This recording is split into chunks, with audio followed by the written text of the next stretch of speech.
दोस्तों जापान ने भारत के सेमीकंडक्टर इंडस्ट्री में आग लगा दी है। ये सुनने में आपको शायद थोड़ी सी नेगेटिव न्यूज लगे, लेकिन ये आज की सबसे बड़ी एंड इम्पोर्टेंट न्यूज है। बिकॉज जापान भारत के सेमीकंडक्टर सेक्टर में इतिहास की सबसे बड़ी इन्वेस्टमेंट करने जा रहा है, जिसके बाद दुनिया के सबसे बड़े सेमीकंडक्टर प्रोड्यूसर कंट्रीज पूरी तरीके से शॉक्ड हैं। तो बिना किसी देरी के इस इंटरेस्टिंग वीडियो को शुरू करते हैं। बस हमें सपोर्ट करने के लिए चैनल को सब्सक्राइब जरूर कीजिएगा। हम आज की मेन खबर पर बात करें उससे पहले आपको बता दें कि आज से करीब 7 दिन पहले जापान और भारत ने एक बड़े एमओयू को फाइनलाइज किया था, जिसमें भारत के सेमीकंडक्टर सेक्टर में एक बड़ी इन्वेस्टमेंट की जाएगी, जहां पर इसकी इन्फॉर्मेशन खुद भारत के आईटी मिनिस्टर अश्विनी वैष्णव जी ने दी थी। और जापान की बड़ी इन्वेस्टमेंट भारत के सेक्टर में इसलिए आई है क्योंकि इससे पहले भारत ने यूएस बेस्ड कंपनी माइक्रोन के साथ में बड़ी डील को फाइनलाइज किया है। उसके बाद यूके की कंपनी के साथ में 30,000 करोड़ की डील को फाइनलाइज किया है और ताइवान की कई कंपनियां भारत के अंदर इन्वेस्टमेंट करने की बड़ी प्लानिंग शुरू कर चुकी है। इसके अलावा चाइना भी कहीं न कहीं किसी तीसरे रास्ते से भारत के सेक्टर में एंट्री करने की तैयारी में है। और ये सभी वो देश हैं जो शॉक्ड हैं भारत और जापान की हुई इस बड़ी डील के बाद में। लेकिन भारत और जापान ने जिस डील को फाइनलाइज किया है, इसमें न सिर्फ बड़ी इन्वेस्टमेंट की जाएगी, बल्कि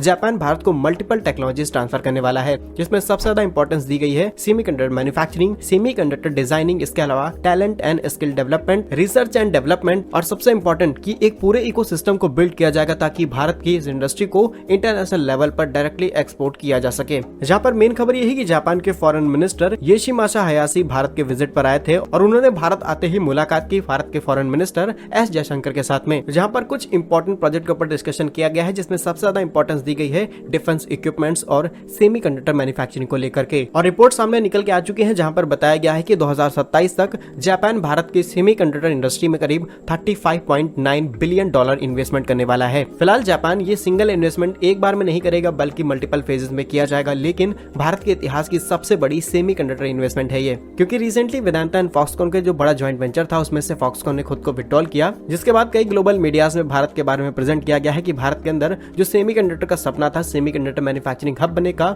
वो अब फेल होता हुआ नजर आ रहा है। लेकिन जापान ने अपनी दोस्ती को निभाया और इस बड़ी डील के बाद अब भारत उन सभी देशों से आगे जा सकता है जो आज के समय में सेमीकंडक्टर इंडस्ट्री के किंग कहे जाते हैं। और जैसा कि वीडियो की शुरुआत में हमने आपको बताया कि जापान और इंडिया ने एक बड़े एमओयू को साइन किया था भारत में इन्वेस्टमेंट के लिए, और उसी समय जापान के इंडस्ट्री मिनिस्टर भारत विजिट पर आए हुए थे और उन्होंने बताया था कि भारत के मल्टीपल सेक्टर्स में करीब 5 ट्रिलियन येन की इन्वेस्टमेंट की जाएगी अलग अलग सेक्टर्स में। लेकिन सबसे ज्यादा इंपॉर्टेंस दी गई है सेमीकंडक्टर मैन्युफैक्चरिंग को लेकर के। फिलहाल ये खबर आपको कई और मीडिया चैनल्स पर अब सुनने को मिल सकती है, लेकिन सबसे पहले इस पर हमने बात की है। बस हमारा यही प्रयास रहेगा कि भारत की आई सभी इंपॉर्टेंट न्यूज आप तक पहुंचाई जाए। बस इसके लिए आपको हमारे वीडियो को लाइक और चैनल को सब्सक्राइब करना होगा। मिलेंगे एक और नई और इंटरेस्टिंग वीडियो में, तब तक के लिए वंदे मातरम, भारत माता की जय।